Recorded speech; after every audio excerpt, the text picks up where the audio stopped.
Boa tarde, bom dia, boa noite! Buenas, buenas, buenas. Sejam mais uma vez bem-vindos ao Beyond the Cave. Part 2. Primeira foi legal, hein? Agora é a missão. Agora é a missão. Agora nós estamos com raiva. Hein? Agora nós quer vingança. Operacionalizar o negócio. Vamos dominar o mundo. Isso, agora Com é esse sério. gênio que é o nosso querido Bruno Garchagen.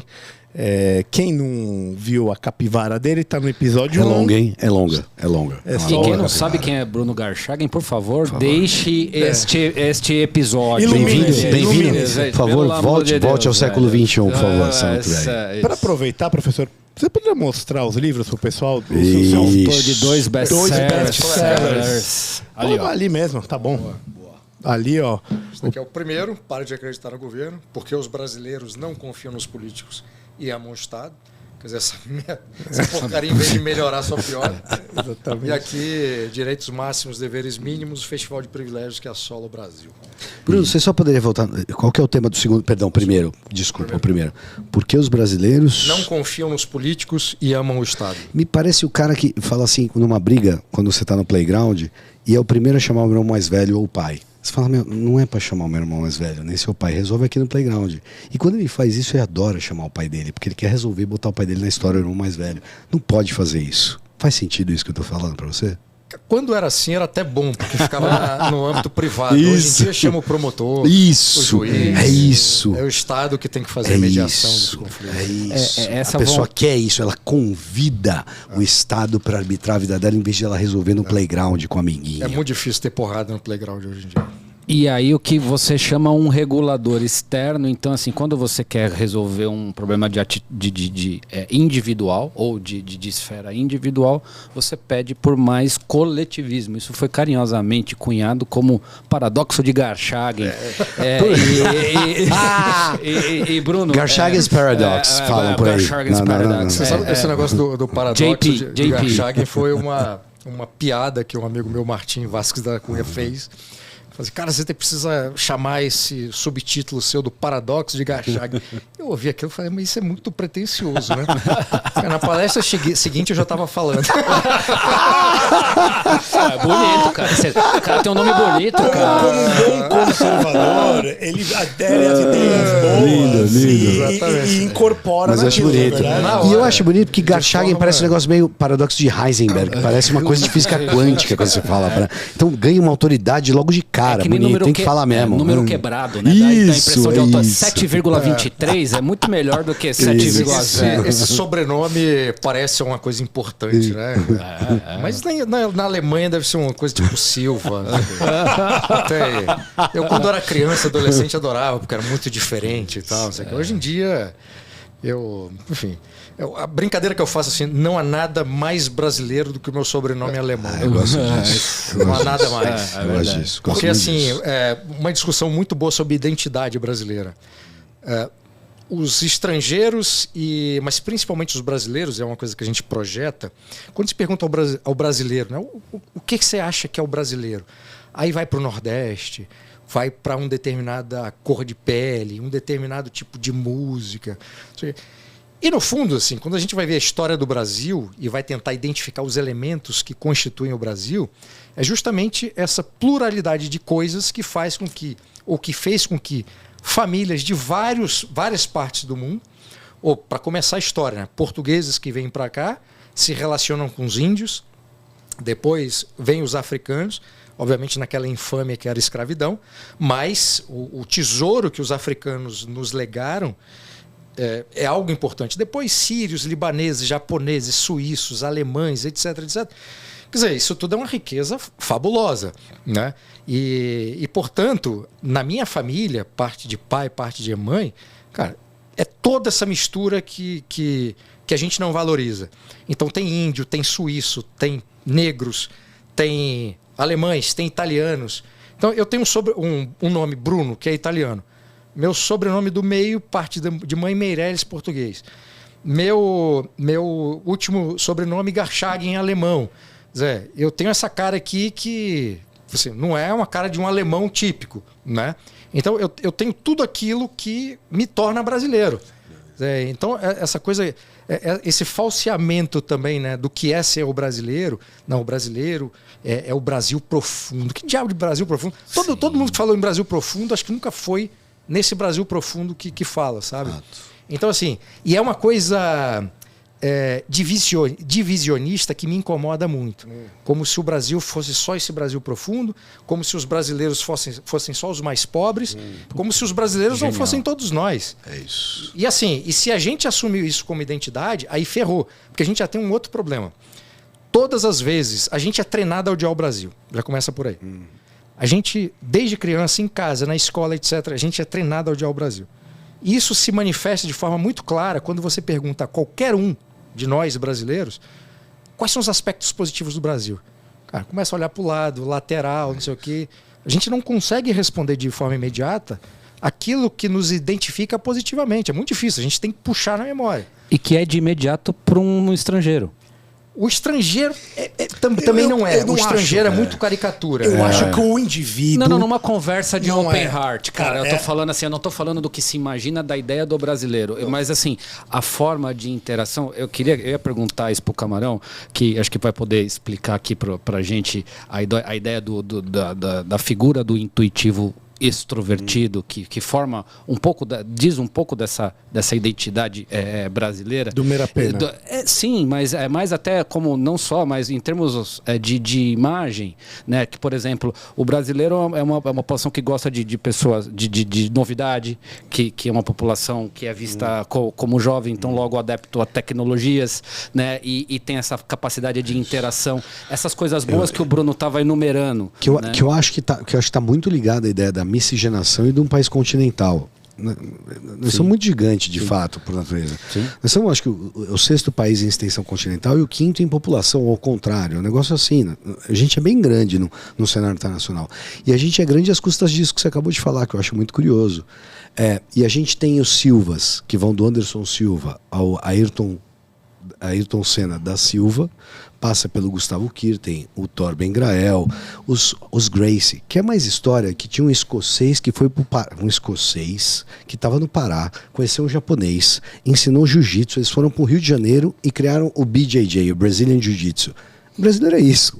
Essa coisa bizarra. O jiu-jitsu eu acho que representa muito essa coisa de como uma coisa e a disputa é muito bonito isso. Cara, essa coisa da cerveja, por exemplo. Quer dizer, eu adoro as IPAs, né? As Indians Pale Ale, para quem nossa audiência aqui não sabe. Transformação no mercado cervejeiro no Brasil nos últimos 10 anos, negócio. Eu não conheço nenhum produto que tenha atingido no Brasil, feito no Brasil, um padrão de excelência num tempo tão curto. Eu não conheço. Pode ser que exista, tecnologia e tal, não sei. Mas do que eu consumo, que eu conheço, eu acho até que a gente devia criar a IBA, né? Indian Brazilian Ale. Tem a Catarina Sour. Eu não sei se você conhece, Sour, já que sim. você querer me delongar muito nas coisas da cerveja. Vamos falar de cerveja e jiu-jitsu. Exato, cerveja e jiu-jitsu. Podia ser o tema. Tema não, é cerveja e jiu-jitsu. O que eu acho que o Bruno quis dizer é que o brasileiro, não só o brasileiro, acho que o ser humano em geral, ele reconhece aquilo que é ruim muito mais facilmente do que ele reconhece aquilo que é bom. Existe uma fatalidade na vida. Você vê por exemplo, você pega um acidente na rua, cara. Meu amigo, você tem um trânsito, que depois de 20 minutos você vai descobrir que os caras estão indo com o carro devagar para ver que droga que aconteceu, entendeu? Um outro exemplo, você tá numa fila de 50 carros e aí vem um desgraçado que passa pela frente e ele corta a galera. E aí você fala, pô, o brasileiro fazendo merda ali. Só que e os outros que estavam lá numa boa? Então é muito mais fácil o brasileiro, e no geral o ser humano, reconhecer o que é ruim do que é bom, entendeu? Acho que era esse o lado que o Bruno tava... Não, isso é importante. Essa coisa do trânsito, eu usei esse exemplo em palestras minhas, assim, durante anos. A gente está tão acostumado a só reconhecer as coisas ruins que se a gente tiver numa fila de carros, o vagabundo que corta pelo acostamento, a nossa reação imediata é o seguinte: só podia ser brasileiro. Então, a gente não consegue identificar que tem uma fila de carro com 100 veículos, todo mundo respeitando a regra, aquele que não respeita é o brasileiro. E outra coisa, a gente fala o brasileiro como se fosse o outro. Né? Exato. A gente está falando igual aquela peça do Sartre, né? O inferno são os outros. Sim, então, assim, o brasileiro é sempre o outro. Eu quero me colocar de fora disso Porque eu sou virtuoso. Eu não repito essa coisa que a ralé faz. E a consagração disso é aquela história, não, o brasileiro é uma merda de um brasileiro, ouvir isso de um brasileiro, né? Ah, porra, o brasileiro, não, essa população de merda que a gente tem e tal, isso talvez seja um paroxismo desse fenômeno que mas você a pessoa nunca se coloca no meio. Então, exato. Não é ela, não é a família dela, não são os amigos, é sempre a outra pessoa que ela não conhece, que é portadora das piores vicissitudes. E assim, voltando ao ponto inicial, a gente é treinado a fazer isso. Como a gente é treinado a fazer isso, a gente só vai reconhecer, obviamente, o nosso olhar está treinado para identificar as coisas ruins. Por outro lado, a gente não consegue reconhecer as coisas boas, porque sequer a gente conversa sobre isso. Fato. Então, assim, é preciso uma conversa, insistir e tal, para reconhecer aqueles elementos. E, obviamente, isso vai ser projetado não só internamente, mas internacionalmente. Tanto é que, quer dizer, o brasileiro é conhecido pelo quê? Ah, é simpático. Cara, o brasileiro não é simpático. O brasileiro não é cordial no sentido de não ser violento. Mas é violento. Né? É muito. É buzina, quer dizer, você tem tudo aquilo que cerca. Então, a gente também acha, a gente criou uma caricatura para nós mesmos e a gente acredita nela e vende ela para o exterior. Outros países conseguem fazer com que aquilo que eles têm de melhor sejam projetados internamente e para fora, mesmo que quando você chegue a esses lugares, os próprios nacionais identifiquem essas coisas negativas. Mas eles também sabem quais são as coisas positivas e são essas coisas que são projetadas. Né?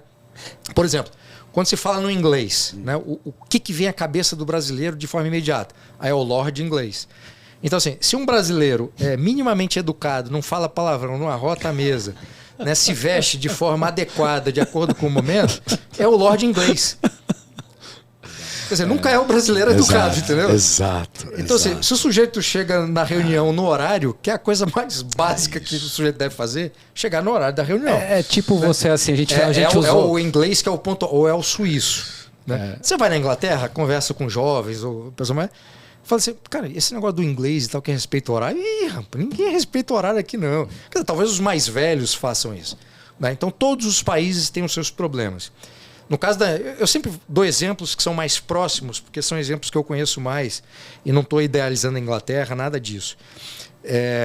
Mas eu sempre cito a Inglaterra porque é um exemplo de um país que é muito respeitado internacionalmente, que a gente tem também uma visão muito positiva. Né? E quando você quebra essa visão, você também, digamos assim, urbaniza o país. Então essa visão que nós temos, que todo inglês é super educado, é lorde, é membro da aristocracia, cara, basta ver qualquer reportagem ou um documentário muito bom, que eu acho que é da ESPN, sobre os hooligans no mundo inteiro. Um dos episódios, que acho que é o primeiro, é sobre os hooligans ingleses. Eu já vi isso aí. Cara, quando você vê aquilo, é uma selvageria.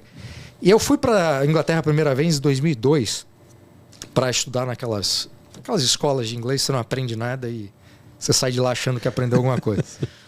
E foi justamente, eu nem gosto de lembrar disso, foi na eleição de 2002 que o Lula ganhou. E por conta daquela ameaça, o dinheiro que eu tinha juntado durante quase 10 anos trabalhando, que me daria 2 meses na Inglaterra, com a Libra valendo X. 10 anos por 2 meses.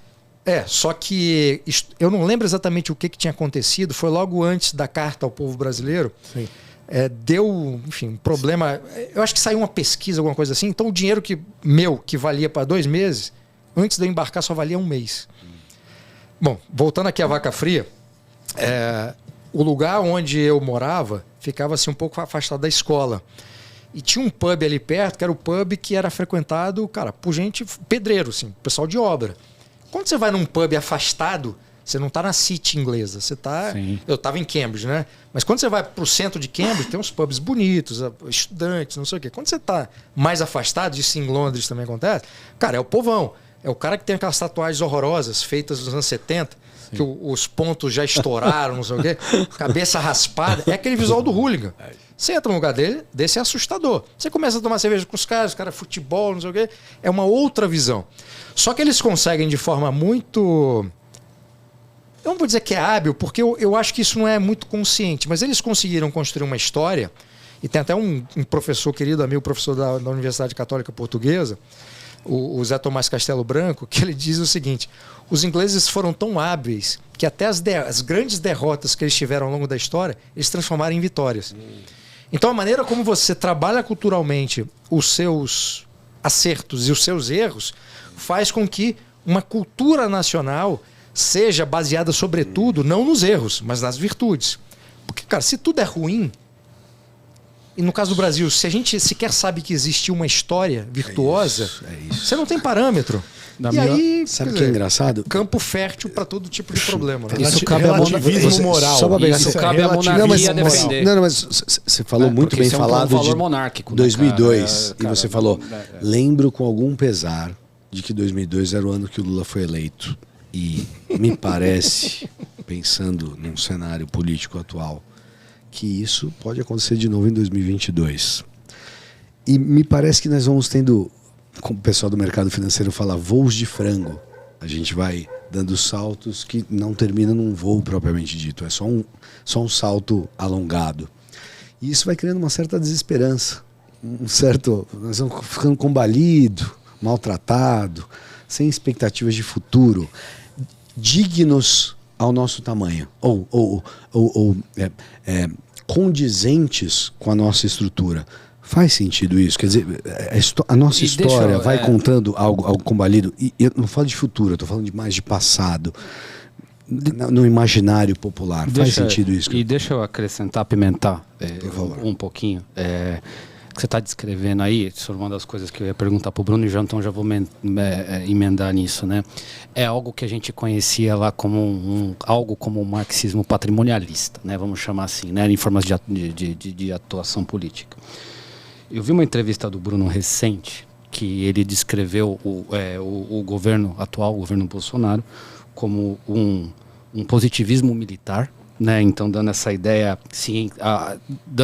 essa conotação cientificista, um florianismo jacobino, né? E aí, por favor, Bruno, me corrija se eu estiver errado na interpretação, mas com esse intuito de denotar uma perseguição e uma autodestruição dos próprios apoiadores, e de um populismo lá alt-right do tipo Stephen Bannon, né? Então, e que isso eram fatores políticos que não existiam até este momento atual. Comparado, então hoje me parece que as duas opções políticas mais prováveis é esse amálgama, que eu gostaria muito que você definisse ou esclarecesse esses conceitos chaves, versus um retorno da coisa contra a qual a gente se mobilizou efetivamente. Todos nós estávamos lá na Paulista e tudo mais. E será que as pessoas perderam a memória? Enfim, eu queria que você pontuasse um pouquinho essa conjuntura atual que a gente vive, aproveitando a pergunta do Camarão. Como pensar o Brasil, né? Quer dizer, em suma, como é que a gente pensa isso? Como é que a gente pode criar algo bom desse ideário? Quando a gente aproveita nós estamos comprados da nossa grandeza. Nós é grande, nós chegamos, nós mandamos no terceiro mundo. E aí, como é que nós faz? Eu acho que a primeira coisa que a gente tem que sair é da maldição do futuro. Quer dizer, durante décadas, essa coisa de o país do futuro, não sei o quê. Cara, ninguém está falando do presente, quer dizer, a gente não vai trabalhar, quer dizer, ninguém vai fazer nada. Genial. Então tem uma coisa que é uma visão conservadora. Ceticismo, né? Quer dizer, o conservador está sobretudo vinculado ao presente. O passado é visto como um sábio conselheiro. O que deu certo, o que deu errado. E o futuro não sabe, quer dizer, o conservador não tem projeto de futuro. O conservador quer fazer no presente para que o futuro, beleza, se fizer alguma coisa positiva aqui, pode ser que os frutos positivos sejam colhidos, né? E deixar um legado para gerações futuras. Mas não é uma preocupação de um futuro utópico como tem os revolucionários, não é isso. Então me incomoda muito aqui no país esse traço cultural que nós temos, que é recente, tá? Isso não é a história toda, Brasil, país do futuro. Essa discussão não tinha no Império Brasileiro. A discussão durante o Império, primeiro e segundo reinado, o que a gente tem que fazer no presente para, primeiro, garantir que esse país exista, construir um país, né? Território, né? Para que a coisa não virasse pó, se desagregasse como as repúblicas espanholas. Então havia uma preocupação de criação do país, instituições políticas, funcionais, etc, etc. Essa porcaria de país, Brasil, país do futuro, infelizmente pegaram o título do livro do Stefan Zweig, ótimo escritor, e que morreu no Brasil, pegaram esse título e transformaram isso numa espécie de maldição, né? Num slogan, né, mal feito cultural, que isso também vai para a política. Então, cara, primeira coisa, acabar com essa porcaria de Brasil, país do futuro. Ressuscitar o José Bonifácio, né? Porque o cara trabalhar o presente. No caso da pergunta que você fez, eu nem falei do governo Bolsonaro. Certo. Eu estava falando do Bolsonaro. Sim. Porque assim, há uma discussão desde 2018 pelo próprio Bolsonaro e por parte dos seus apoiadores dizendo que ele é conservador. Eu digo, não é conservador. E não é conservador porque ele é outra coisa. Sim. Né? E o que ele é? É uma mistura desse positivista militar. Então você tem uma herança que vai resultar no golpe militar de 15 de novembro de 1889, que são os positivistas que pegaram a versão, quer dizer, pegaram a ideia do Augusto Comte e a abrasileiraram, né? Porque a ideia do Augusto Comte, quer dizer, era criar uma religião da humanidade. Então, ali, a ciência, política e religião. Quer dizer, era uma coisa ambiciosa, aquilo resultaria numa ditadura republicana, né? Segundo o próprio Comte, mas que abrasileirado vai resultar numa certa justificativa também de uma república autoritária, que é o que a gente tem desde 1889. Em nome da ciência, atualmente? Bom, atualmente você tem isso também, né? Mas no caso do Bolsonaro nem isso traz, porque sim. ele se posicionou, inclusive, contra esse negócio. Perfeito. Isso é outra discussão. Perfeito. Mas assim, o Bolsonaro então seria essa mistura dessa mistura do positivismo com o militar, então que tem também uma ideia cientificista, e o sujeito que faz essa... Enfim, tem vários positivistas e republicanos no século XIX. Mas quem vai fazer essa mistura com essa visão autoritária vai ser o político gaúcho Júlio de Castilhos, que tem como herdeiro o Borges de Medeiros, que terá como herdeiro o Getúlio Vargas, que vai implementar, mesmo Getúlio Vargas tendo dito várias vezes que não era positivista, não sei o que dizer, mas a prática política dele foi efetivamente uma herança daquele castilismo, tá? Então, acho que o Bolsonaro é isso, mas também é uma mistura do florianismo, aí eu estou pegando o Floriano Peixoto, claro, segundo presidente da República, e o sujeito que... Quase um ditador, né? Não, ele foi efetivamente um ditador. Isso que eu ia falar. O governo dele foi pior ele já que o herdou Deodoro. do Marechal Deodoro, porque isso é... A filha da putice. Cara, tanto é que em Florianópolis tem muita gente que nem gosta de referir Florianópolis porque teoricamente é uma cidade de Floriano. Não gosta nem de contar. Chama de aterro, Ilha do Aterro, não sei, tem outro nome aí, que os caras nem falam por causa dessa herança aí. E a minha visão é que o Deodoro foi autoritário no governo porque ele era um militar e não tinha saco para política. Então ele é colocado no governo, um senhor acostumado a vida inteira com a vida militar, e começa a ter que lidar com aquelas demandas que exigem flexibilidade. Finesse. Exato, flexibilidade. Negociação e tal, que ele não tem, e não tinha que ter. Que então Bolsonaro ele vai... também não acha que não. E Bolsonaro não tem. se preza, exato. E não tem. E o Floriano vai ser já a versão autoritária, porque era um homem autoritário, e vai colocar isso como forma de governo. No caso do florianismo jacobino, eram os apoiadores do Bolsonaro que, influenciados pelos revolucionários franceses, vão apoiar o Floriano e vão fazer vão ter uma retórica política muito violenta, vão acusar todos aqueles que não eram florianistas, ou seja, apoiadores do Floriano Peixoto, como traidores da pátria e antipatriotas. Matam gente, inclusive. Já ouvi isso em algum lugar. Eu vou te falar o que você ouviu. Você ouviu do Brasil ame ou deixo. É exatamente o mesmo mote. É autoritário, positivista, top-down, de cima para baixo. E esses jacobinos agrediam pessoas, mataram gente. Sim. Então, assim, eram figuras violentas. No caso do Bolsonaro e seus apoiadores, não teve violência física nem nada. Mas o vocabulário político, a forma de atuação política, de atuar politicamente, tem um vocabulário muito parecido. E essa relação com o político, como esses caras tinham com o Floriano, é muito parecida. Né? E no caso do Steve Bannon... É a lacração que virou a internet, né? Populista. Assim, quando eu ouvi você falando do Steve Bannon e tudo mais, me veio na cabeça, primeiro, coisa foi essa questão de engajamento, de internet enquanto como uma manifestação política desse populismo teórico que você vê nas manifestações do Steve Bannon. A gente importa muita coisa ruim dos Estados Unidos. A gente importa muita coisa ruim. Então a gente importou o presencialismo de forma artificial, que foi uma criação dos americanos. Portanto, quando você é criador, a chance de dar certo é muito maior. E eles criaram um modelo político adequado à realidade deles. Quando você traz artificialmente e impõe de cima para baixo um presidencialismo republicano, sendo que a cultura política que nós tínhamos era monarquista, não tinha 13 colônias e 1889, é completamente diferente. E você inaugura esse regime com 2 ditaduras, semiditaduras. O que é a história do presidencialismo republicano, se não uma história de instabilidade, de violência, de troca de constituição, 6 constituições. Exercer a autoridade. Tiramos o rei. E no imaginário popular ficou a ideia perversa, autoritária, de que de vez em quando é preciso alguém dar um golpe para poder corrigir os problemas anteriores. Só que os problemas anteriores foram causados por um golpe. Então, assim, a conta não fecha. É o mesmo problema da contradição, da lógica interna contraditória da intervenção estatal.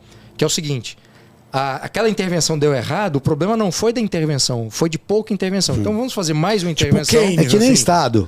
Se o Estado não resolveu, é porque falta Estado. É mais mão pesada. Precisa de mais dinheiro. Foi pouco dinheiro. Foi pouco. Faltava fazer mais. Nós não fizemos. E isso vai só autopropagando o negócio. E só para pegar para quem estiver ouvindo a gente, o que o Bruno acabou de falar, nessa importação que a gente fez dessa construção nacional americana, basta lembrar, quem puder googar aí, a primeira bandeira da República Brasileira. Ela é quase uma paródia, perdão, da União Federativa dos União Federativa dos Estados Unidos do Brasil. Muito obrigado. União Federativa dos Estados Unidos do Brasil. É isso, Brasil com Z, só para lembrar. E a bandeira é quase uma paródia. É a mesma coisa da bandeira americana, com as estrelas, só que em vez de o azul e branco, é verde e amarelo. Isso. É que eles não tinham feito a bandeira e às pressas pegaram ali um negócio e fizeram. A população não sabia nem o que estava acontecendo. É isso. Não. E aquelas parcelas da população que se insurgiram contra foram assim... foram atacadas de forma violentíssima, né, em vários lugares do Brasil. Então essa ideia de que houve também uma transição pacífica, isso é mentira. Houve muita violência, houve muita atuação do governo para inviabilizar qualquer tipo de levante por parte de grupos monarquistas. Você acha que Dom Pedro... Desculpa. Não. É inclusive assassinato de reputação ia chegar no Dom Pedro II e a imagem que a maior... tinha, na minha época, pelo menos, a imagem que eu tive da monarquia era completamente era uma caricatura do que de fato existiu, né? Então, a monarquia portuguesa sendo um motivo de chacota, de zombaria. Outro dia eu vi um historiador português falando que um dos grandes motivos do declínio português enquanto grande nação foi perder as suas províncias da Além-Mar. Né? Então, assim, o historiador português identifica isso como uma das causas da perda de poder político de português.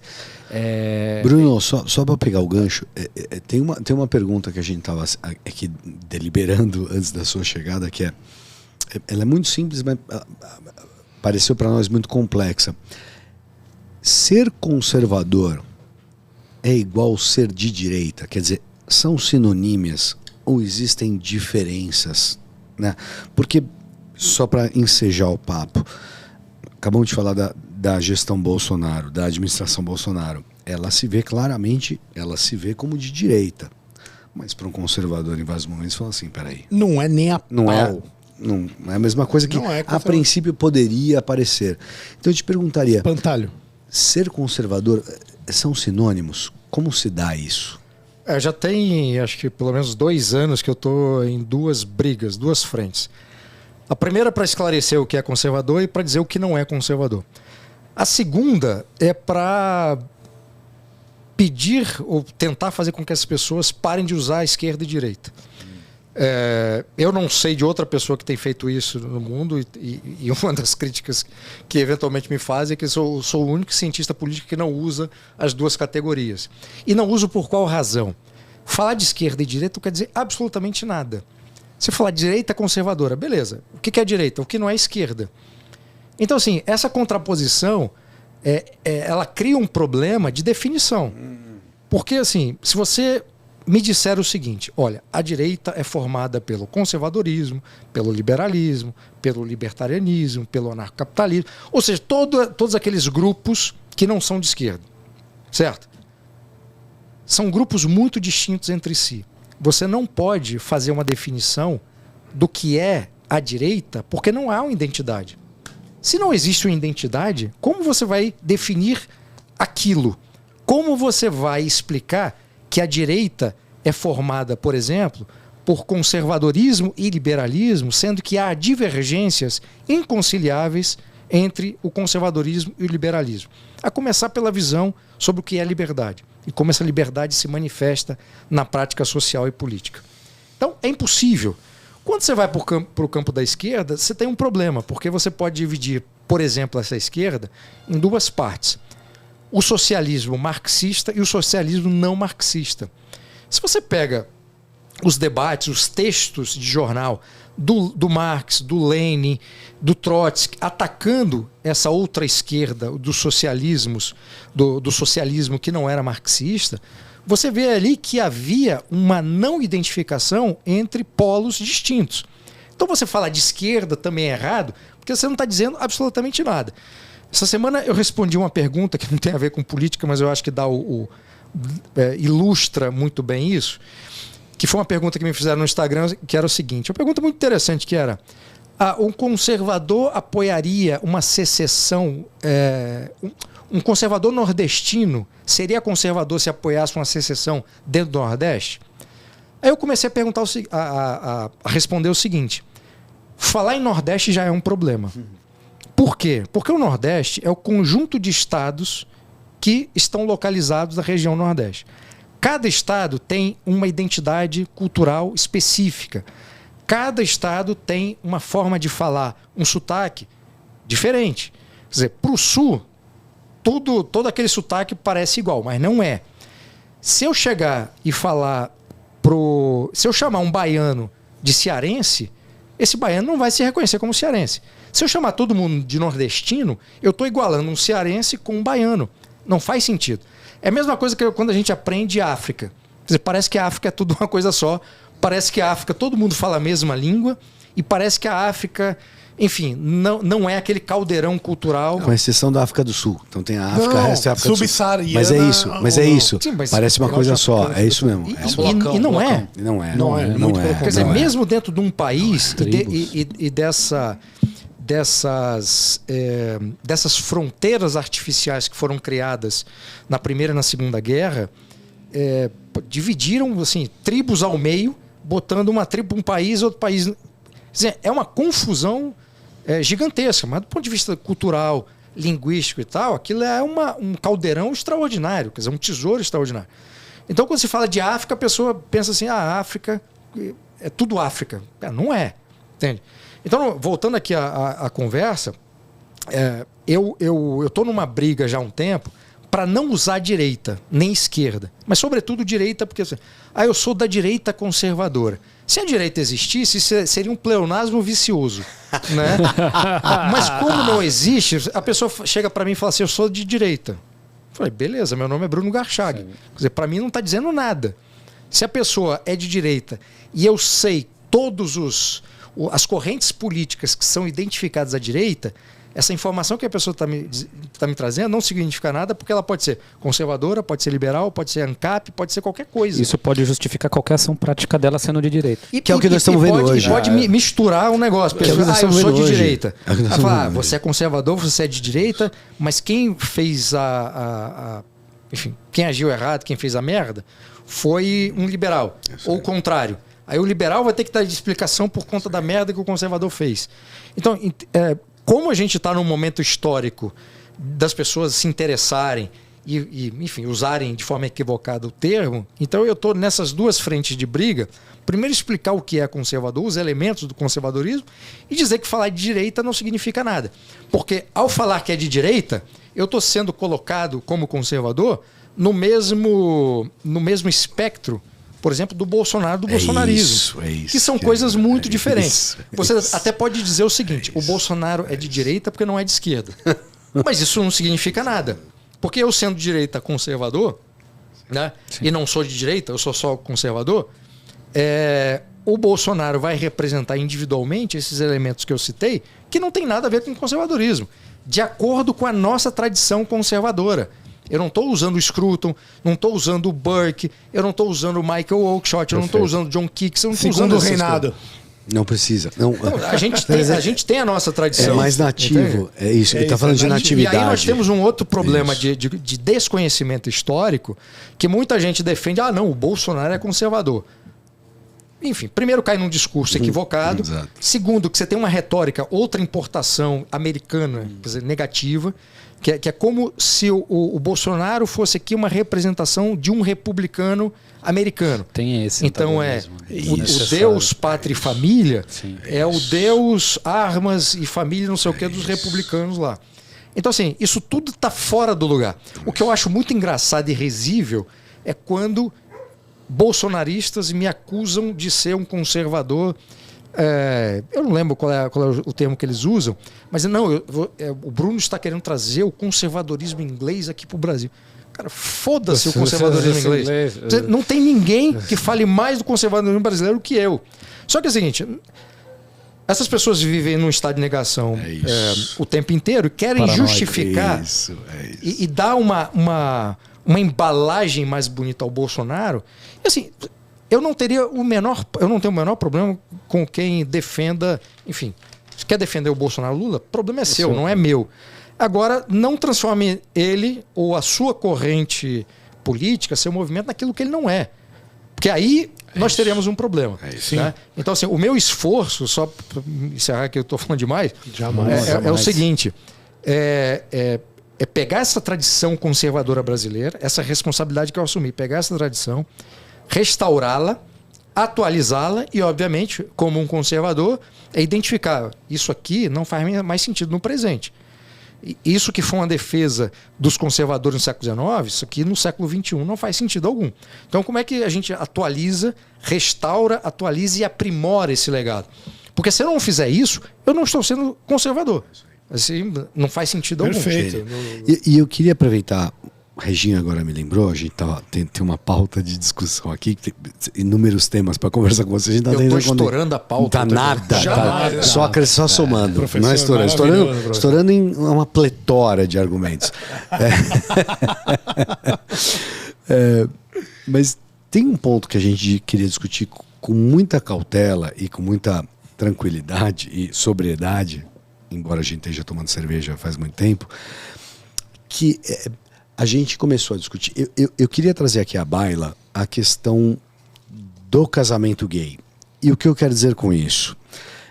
Eu acho que hoje, em 2022, nós estamos muito além da questão do casamento gay. Hoje nós estamos discutindo, ou está em discussão pública, a questão, por exemplo, de você fazer uma operação de troca de sexo numa criança de 8 anos de idade. STF 2011, que, pelo que eu me lembro, que teoricamente regularizou a questão do casamento. É verdade, muito obrigado. Foi em 2011. Pacificou em 2011. Pacificou já há 11 anos. Estamos há 11 anos. Eu estou pegando esse ponto em particular porque eu acho que faz muito bem para o conservador discutir coisas que já aconteceram, no sentido de deixá-las pacificadas em função de um certo tempo. E eu falo nisso no sentido que a gente está muito além disso. A discussão do gênero ou da sexualidade, se é que a gente tem que discutir isso. Cada um faz o que quer, negão. Se é que a gente tem que discutir isso, muito bem falado, ela ocupa um espaço do debate público. Então, quando eu estou querendo colocar essa posição, eu coloco o seguinte: como que um conservador pode entender, e é um assunto muito delicado, não que nos caiba ficar discutindo a sexualidade das pessoas, mas como uma pauta pública, sexualidade enquanto pauta pública, né? Seja ela em educação nas escolas, seja ela no SUS financiando operações de troca de sexo, quer dizer, naquilo que tange o público. Como que um conservador pode lidar com toda a questão da sexualidade vis-à-vis que me pareceu, e é isso que a gente estava discutindo, que quando a gente discutiu o casamento gay, aquilo passou de forma razoavelmente tácita, muito menos atabalhoada, escandalosa do que se dá hoje. E, a meu ver, gosto de pensar, eu que humildemente quero ser conservador. Eu entendo que essa questão do casamento gay em si ficou razoavelmente pacificada e nós estamos numa outra discussão hoje em dia. Eu quero discutir a ideia de progresso dentro do conservadorismo. Eu acho e que pautas minoritárias. Como é que lida com essas pautas minoritárias? Como é que o conservador abarca o progresso? Como é que o conservador pode dizer? Porque existe uma certa questão sexual que vai estar muito além da nossa discussão e ela é bonita, porque ela é pública, né? Das outras pessoas. E nós estamos bem longe de progressismo aqui, galera. Só para dizer, só para deixar bem claro. Levantando Gládios, não é essa exatamente nossa bandeira, mas a gente está querendo colocar a baila para que o conservadorismo possa absorver esse tema e também não é essa poder ideia... lidar com isso de uma forma positiva e não ser reacionário, que é a grande questão ou o grande embate quando alguém fala que é conservador. Não sei. Faz sentido? Ideia... Não sei se eu estou ensejando um certo papo. Eu queria que você desse sua opinião, como a gente lida com isso. E só ensejando também que não é ideia de progresso, enquanto que o tempo de ontem é pior do que o tempo de hoje. Né? Então, assim, não é dizer que nós progredimos em função de uma não identificação de gênero e chamar isso de progresso. Não é uma questão de progresso científico, né? Mas progresso talvez do espaço que essas ideias ocupam no mainstream de hoje em dia. É isso aí. Como lidar com isso? Bom, a primeira, eu não sei se a palavra correta para isso seria progresso. Eu acho que talvez a palavra mais adequada para representar o momento e esse assunto especificamente é uma mudança social que aconteceu em outras épocas com outros assuntos, né? E, sem querer, obviamente, comparar uma coisa e outra, mas isso aconteceu, por exemplo, com a escravidão. Então, num momento histórico, a escravidão era, assim, ninguém questionava. Quem questionava era muito pouco. Você tem um momento histórico que a escravidão se torna inaceitável para a maior parte da sociedade. E aí as mudanças acontecem. Aconteceu no Brasil, aconteceu na Inglaterra, em vários países, né? E então eu não acho que a ideia seja exatamente de progresso, mas mais de mudança. E aqui não há, enfim, não há nessa escolha de palavras nenhuma tentação ou vontade de diminuir ou de criar qualquer tipo de coisa. Não é isso. Mas, nesse caso, assim, eu sempre tento pensar nas origens das questões que ensejaram determinadas bandeiras. Nesse caso do casamento ou do contrato civil entre pessoas do mesmo sexo, né, e eu acho que é outra distinção que eu gosto de fazer, na minha cabeça, até do ponto de vista histórico da tradição, casamento é aquilo que se celebra dentro da igreja, o contrato civil é aquilo que se celebra perante o Estado. Teve um momento que essas duas coisas começaram a andar juntas, e casamentos civis dentro da igreja e tal, até hoje e tal, e aí as coisas começaram a se confundir. Mas eu lembro de vários anos atrás, as primeiras discussões que começaram a ser feitas para que fosse legalizado o contrato civil entre pessoas de mesmo sexo, era por conta de restrições na norma jurídica de herança, de plano de saúde, etc, etc, etc. Então, assim, qual era a origem a ser atacada? Legal. Era esses problemas que inviabilizavam de forma tola. Perfeito. Quer dizer, se duas pessoas do mesmo sexo têm uma vida em comum, como é que você tem a ver com isso? Como é que você vai, enfim, impedir uma de ter esse tipo de direito? Então, esse problema não foi atacado. Então, essa é a primeira discussão. Por que não foi atacado? E aí você tem uma outra, né? E aí tem dois universos aqui. Tem um universo maior de pessoas de homossexuais, etc, etc. Não vou aqui entrar nas nomenclaturas e tal, porque não é o caso. Exato. Mas vamos botar no mesmo grupo assim, os homossexuais. Sim. você tem um grande grupo que quer viver a sua própria vida e não quer ser atrapalhado, inclusive, por esse tipo de regra burra. Exato. Né? Exato. Aí dentro desse grupo tem um subgrupo, que eu acho que é menor, mais barulhento, que faz disso uma ideologia. E aí, ao fazer disso uma ideologia, também quer fazer com que basicamente a igreja seja obrigada a celebrar não o contrato, mas o casamento. Fato. E isso é um problema porque a igreja Eu é não privada. Exato. E aí quando você começa um movimento nesse sentido, aí é um problema. Porque aí você quer fazer com que o Estado seja usado para obrigar uma igreja a fazer uma equivalência. E assim como as pessoas têm o direito de não ter uma lei que atrapalhe herança, plano de saúde e tal, também a igreja, qualquer uma que seja, também tem um direito de não aceitar. Você pode discutir se a igreja está certa ou está errada. Isso é outra discussão. Né? Aí quando eu falo igreja, não estou falando especificamente a igreja católica, que é a minha igreja, ou mais. Você podia ser muçulmano. O muçulmano falaria a mesma coisa. E o judeu ortodoxo, la même chose. Qualquer um. E assim, nos países muçulmanos, essa discussão nem passa na. Não, ela existe até a hora que se corta a cabeça de alguém, ela não existe mais. Que insistiu demais na discussão. Exato. Não começa. Então, assim, isso me incomoda. Porque aí é um pequeno grupo que politiza algo que faz parte da sociedade humana, desde que há registros. E assim, você vai por lei proibir. Quer dizer, a Inglaterra até os anos 60, se alguém fosse pego... Oscar Wilde foi colocado na prisão por conta disso. Sim, século XIX, eu acho que 19, exatamente. Mas essa lei que criminalizava, né, que era a sodomia, não era o homossexualismo. Porque é Sodoma e Gomorra, a sodomia, exatamente. Foi derrubada nos anos 60. A Thatcher, inclusive, foi uma das que votou a favor da derrubada da lei. Então, assim, na Inglaterra. Isso no Brasil não tinha. Entendeu? Então, assim, são discussões diferentes que às vezes são colocadas numa mesma discussão e acaba soterrando o aspecto principal. No caso de uma perspectiva conservadora, acho que a visão é essa. Assim, achei muito legal o que você falou. Porque, pegando até uma coisa que você colocou numa outra discussão antes, existe um certo sentido que a igreja é uma construção autônoma. Pegando emprestado de outras pessoas. Ela não é do Estado, ela é superestatal. E ela tem suas regras. E o conservador vai lidar com um certo contexto e falar assim, olha, isso pode e outras coisas vai ser mais difícil. Eu acho isso muito bonito, porque uma das nossas discussões aqui é como é que a pessoa conservadora pode ter um discurso apto ao século XXI.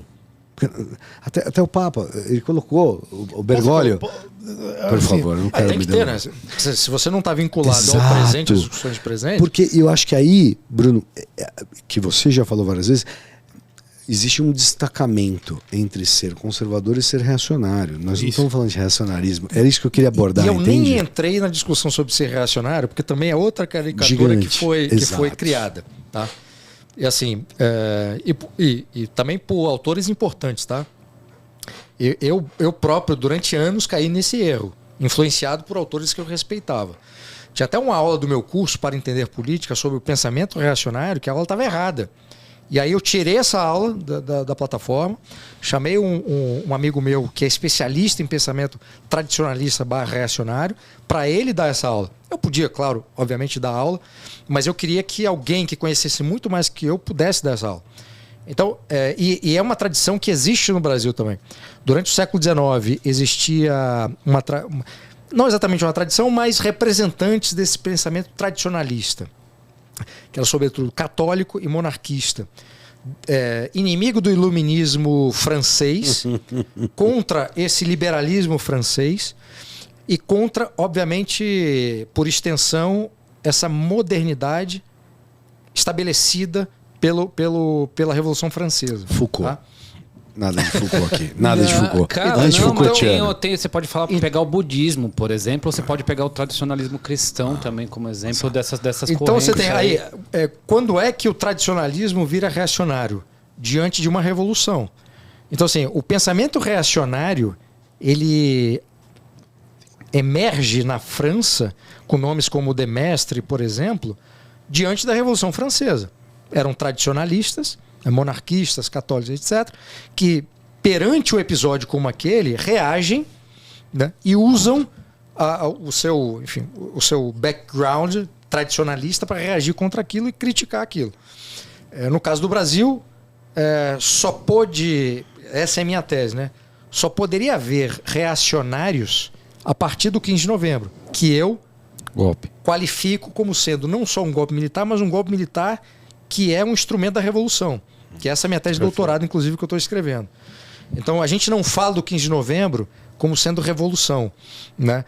E a gente não tem nenhum episódio histórico que é tratado pela nossa bibliografia histórica como sendo uma revolução equiparável, comparável à Revolução Francesa, americana. A gente não tem. Você está propondo um reenquadramento do fenômeno histórico. Essa é a briga, o que eu gosto é que a palavra de Heródoto, historia, que a gente vai entender como história, quer dizer inquérito, indagação. No sentido que você vai formando esse conhecimento a partir de indagar isso, que é rigorosamente o que você está falando agora.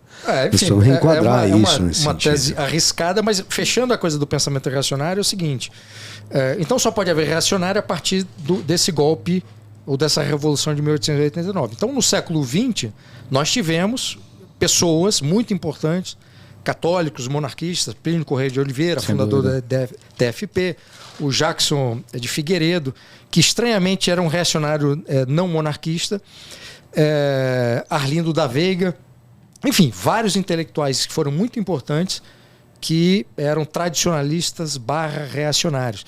Então, o próprio pensamento reacionário brasileiro é muito melhor do que aquilo que a gente qualifica como reacionário. Então, dizer que o Bolsonaro também é reacionário, não é. O Bolsonaro não é reacionário. Não. Bolsonaro é isso que essa mistura que eu falei. Você cuspir na cara do René Guénon, por exemplo. E assim, da história uma das coisas que um reacionário presidente jamais faria era indicar para o STF um terrivelmente evangélico. No máximo, não faz sentido. No máximo, um católico. Porque não tem prudência, não tem equilíbrio nenhum ali. E não está condizente com aquilo que sempre foi. Portanto, ele não pode sequer ser reacionário. E com esse conhecimento prático, então, de construção de sociedade que ele não está indo com o barco sempre foi. Ele também Bom, enfim. Então tem muita coisa errada no debate. Isso. É tão poluído. É tão poluído o debate. É difícil construir o Brasil. É muito debate, é muito poluído. É engraçado aquele texto famoso do Roberto Schwartz, As Ideias Fora do Lugar, que ele vai falar do liberalismo, né? Quer dizer, o próprio ensaio já é ideias fora do lugar, porque ele está aplicando autores estrangeiros para uma realidade nossa. Tupiniquim. Mas é muita coisa fora do lugar, mas porque a gente não conhece os termos e a gente começa a usar as palavras como se não tivessem significado, nem político. É igual o tal do isentão. Quer dizer, o nego é tão burro que não sabe que o isento é aquele que não toma posição. A priori. E para essa turma, o isento é aquele que não vota no Bolsonaro, ou que não apoia o Bolsonaro. Quer dizer, o sujeito se coloca numa posição, cara, eu rejeito isso, eu quero outra coisa. Isso não é isenção, né? Mas até as palavras são corrompidas por essa turma. É Prometeu e Epimeteu, né?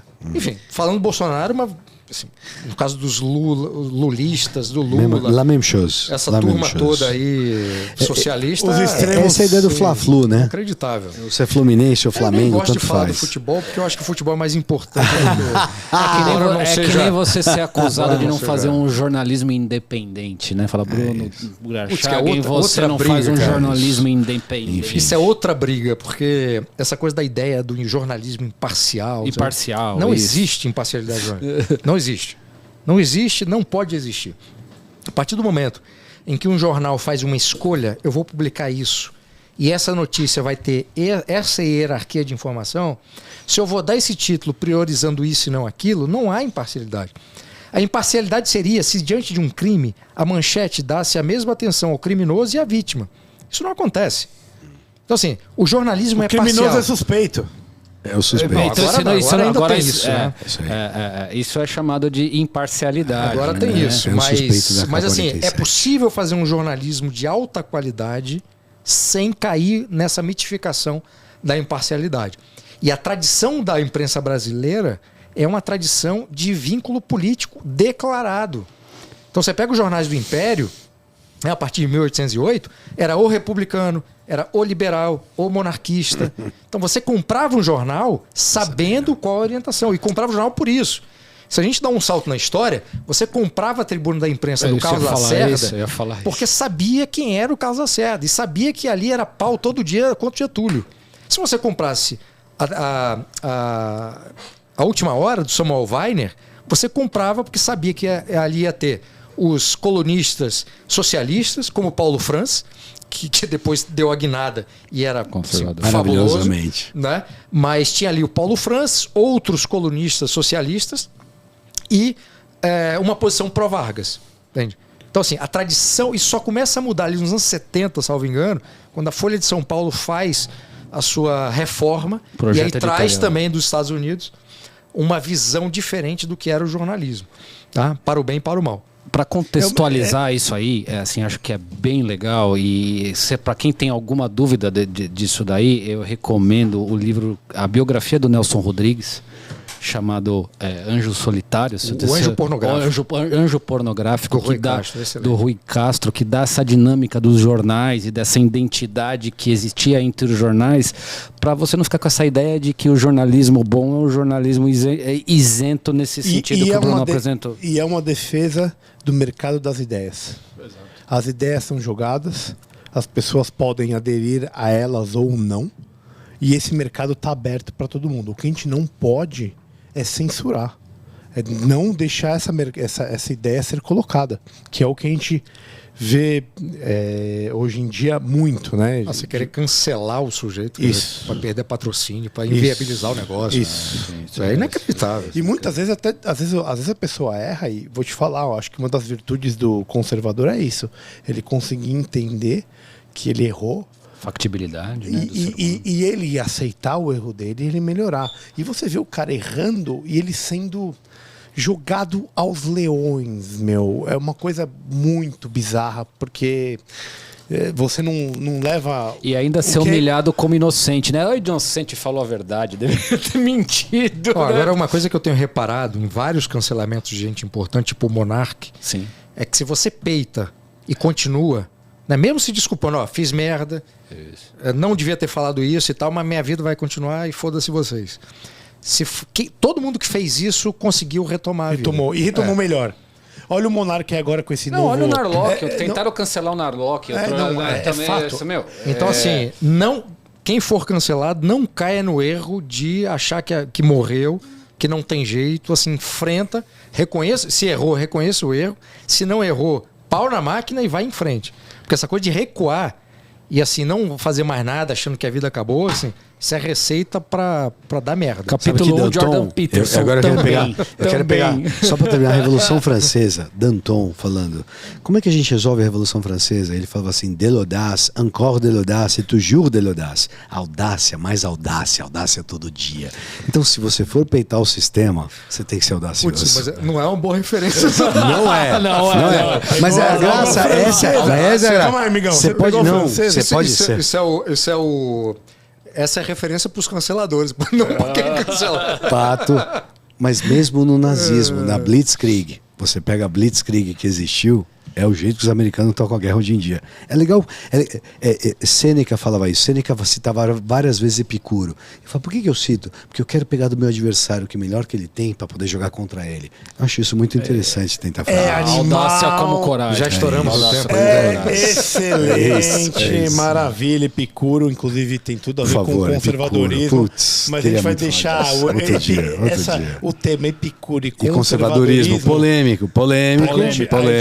Mas a gente vai deixar é muito bom, por uma segunda oportunidade. Temos o pitch do livro. Caião, explica rapidinho para o convidado e para aqueles que não conhecem o que é o pitch do livro, rapidamente. Brunão, é o seguinte, a gente trouxe 3 livros que ou passaram ou estão na nossa vida atualmente e que a gente acha que de alguma maneira tem a ver contigo. Cada um de nós trouxe um desses 3 e a primeira fase da brincadeira é o Magal vai apresentar ali e você vai dizer, baseado, né, nos insights dessa nossa conversa, quem trouxe qual livro. Tá, vamos lá. Livro 1. A Economia em Pessoa, verbetes contemporâneos, Fernando Pessoa. Segundo, Public Opinion, Walter Lippmann. E terceira... Mostra pras câmeras, É pros nossos verdade, olha, espectadores. tá aqui, ó. Eu tô aqui há 10 anos e já não faço mais isso. Tá aqui, ó. Public Opinion, Economia em Pessoa e Democracia, o Deus que falhou, Hans Hermann Hoppe. Aqui. Brunão, quem trouxe qual livro pelo bate-papo que a gente teve? O que você acha? É psicografia pura. É basicamente isso. Não tem como ser. Isso aí, epistemologia se baseia aqui. Esse foi seu. Exato. Esse foi seu e esse foi seu. Muito obrigado. Errei miseravelmente? Não miseravelmente. Acertou dele. Acertou, era óbvio. Eu sou bem óbvio aqui no programa. Eu deixo bem claro. Agora vem com camisa do Miss Brasil, não dá. Foi sua homenagem pra festa. Normalmente eu tô com essa aqui, ó. Vou até mostrar pra galera. Quanto? Isso aí é fantástico, hein? Quem quiser a camiseta. 1000 fios. Normalmente eu tô com ela. Pima. Coisa maravilhosa. Platonismo, estoicismo, humanismo, cerveja com costela. Faltou epicurismo, eu quero a nova edição. Exatamente, precisa ter a edição 2.0 aí. Agora vamos ter o pitch. Tem 1 minuto, Caio. 1 minuto, meu amigo. Não, vamos explica, camaradas, o pitch do livro para agora. Pitch do livro, temos 1 minuto cada um e o Caio conta no relógio. Se o Magal esbanjar, nós corta ele e bota a música do Oscar. Porque ele gosta de ganhar apelando. É isso. Então, Mas assim, cada um vai ter 1 minuto para vender o seu livro. Esse é o pitch. Então, beleza, 1 minuto cada um. Vende aí, Caião. Vende o seu. Caião, vai lá, cinza. Cara, a economia em Fernando Pessoa, cara. Todo mundo conhece Fernando Pessoa como um grande poeta, mas ele tinha problemas práticos na vida dele. Ele tinha que equacionar esses problemas práticos na vida dele. E como um bom poeta e um bom cara que sabe descrever o que ele está sentindo, ele escreveu algumas coisas sobre, não sei se interessa ao nosso público aqui, ó, estatização, monopólio e liberdade, a evolução do comércio, a essência do comércio, né? Quando a lei estimula a corrupção, a reforma do calendário e suas consequências comerciais, conceitos e preconceitos. Fernando Pessoa atuando da sua forma mais sensível em problemas práticos, né? Então, é um livro pouco conhecido e do Fernando Pessoa e tem tudo a ver com essa integração das várias capacidades que a gente falou nesse podcast hoje. Esse é meu pitch. Muito bom, muito Deixa eu legal. só fazer um comentário. Eu adoro Fernando Pessoa, enfim, como escritor e essas coletâneas que tem sobre economia, sobre outros assuntos, eu gosto muito. Mas uma das melhores fotos que eu já vi de escritor foi do Fernando Pessoa num bar, restaurante, que, salvo engano, fica no Terreiro do Paço, em Lisboa. É uma foto que ele está bebendo uma cerveja e ele mandou, para a grande paixão da vida dele, essa foto com uma dedicatória atrás dizendo: Fernando Pessoa em flagrante delitro. Sensacional. Essa foto está disponível no Google. Genial, velho. Como é mais rico aquele que bebe, né? Como é mais rico aquele que bebe? Já diria Epicuro, já diria Eu queria dizer Epicuro. que isso é epicurismo, isso é Dionísio se manifestando nas pessoas. Vai lá, Camara, mete bronca, meu irmão. Bom, Mostra o livro eu queria talvez, quiçá, apresentar para algumas pessoas um americano maravilhoso chamado Walter Lippmann, um conservador de carteirinha, um realista de carteirinha, um homem que ganhou, um jornalista que ganhou 2 vezes o prêmio Pulitzer, um homem que, talvez para eu falar o que ele fez nesse livro, ou tentando colocar esse livro, ele fez parte de um negócio chamado Comitê de Informação Pública. Eu não gosto de comitê pública, me lembra de Comitê de Segurança Pública da Revolução Francesa, mas ele fez parte de um Comitê de Informação Pública. Foi um comitê fundado na administração Woodrow Wilson, Primeira Guerra Mundial, de 1900 a 1919. Qual que era a temática? O que esse homem fez? A questão é quanto que a opinião pública forma a pessoa. Quantos são as pessoas? Como é que são as pessoas que estão dando os ditames da opinião pública? E nunca foi mais real isso do que falar num ambiente onde existe fake news. O Walter Lippmann já estava falando de fake news, só não tinha esse nome. E ele estava falando de pessoas que formavam a opinião pública ao seu bel prazer. Como é que você vai confiar no jornalista? Ele estava pegando pessoas que estavam relatando a guerra, e os alemães estavam falando que a Alemanha estava ganhando a guerra, os ingleses estavam falando que os ingleses estavam ganhando a guerra. E ele estava falando assim, sabe o que nós sabemos? Sabe o que o cidadão americano basal, médio, sabe? Ele falou nada. Ele sabe o que ninguém sabe o que falou para ele. Nem os jornalistas sabem o que falaram. Então ele tenta mostrar a ideia de opinião pública que ele é quase que um antidemocrata, só para terminar meu pitch. Ele mostra os problemas da democracia. Se todo mundo puder falar, é que nem grupo de WhatsApp. vários amigos meus falaram assim, agora que eu cansei de falar de crise financeira mundial, eu vou falar da guerra na Ucrânia. E todo mundo pode falar. E eles vão falar, como é que você sabe de tudo isso? Ninguém sabe de tudo isso. E ele foi o primeiro a falar assim, tenha muita cautela em entender o que falam para você, porque a opinião pública é moldada, o consentimento é manufaturado em função disso. É um ensaio do livro, né? Não, é um beleza. pitch do livro. O ensaio do livro não. E o Lippmann tem um aspecto interessante, que foi um dos primeiros a trabalhar de forma mais sistemática e organizada o conceito de Guerra Fria. Então, nos Estados Unidos, foi ele que, enfim, explicou exatamente do ponto de vista teórico o que era a Guerra Fria e se tornou um autor muito importante também por causa disso. E o conceito de estereótipo também na parte da política e opinião pública foi o Walter Lippmann, que nos Estados Unidos escrevendo também formulou esse conceito. Eu sei que você gostou, mas calma. É porque ele quer vender o dele. Ele quer ganhar o dele. É isso. Não. Veja bem. Por favor. Democracia, o Deus que falhou. Veja bem, meu amigo, falhou. Essa democracia que vocês amam aí, vocês acham que é maravilhosa, que é a resolução de todos os problemas, ela falhou. E é por isso que eu trago ela aqui, porque assim, Hans Hermann Hoppe, não sei como é que fala o nome dele exatamente, mas assim, é um alemão, filósofo economista da Escola Austríaca de Economia, né, emérito professor da Universidade de Nevada, cara, um dos maiores caras do meio libertário hoje. E o que ele me diz aqui? Ele me diz de um conceito que se chama preferência temporal. E o professor, como um belo de um conservador / monarquista, vai amar o que está escrito aqui dentro. Porque ele coloca como a monarquia com uma baixa preferência temporal comparado com a democracia. Né? E isso levaria a uma maior civilidade. Um povo que tem uma baixa preferência temporal, ele acaba como um povo com maior civilidade. Então, meus amigos, a democracia talvez não é o melhor dos sistemas de todos que a gente tem, talvez seja, mas, na minha opinião, e na do professor, não é. Por isso que eu trago isso aqui para ele, e eu sei que ele vai gostar muito. Ela é o pior sistema, com exceção de todos os outros. É isso aí.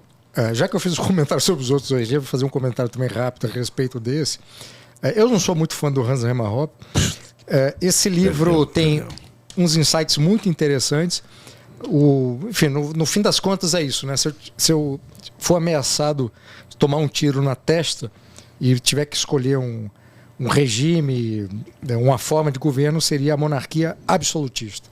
Não é a monarquia parlamentar, constitucional, nada. É a monarquia absolutista, porque, segundo Hoppe, nesse tipo de monarquia, o rei é dono de tudo e, portanto, ele terá um cuidado com aquilo que lhe pertence, como propriedade privada, que nenhum político terá.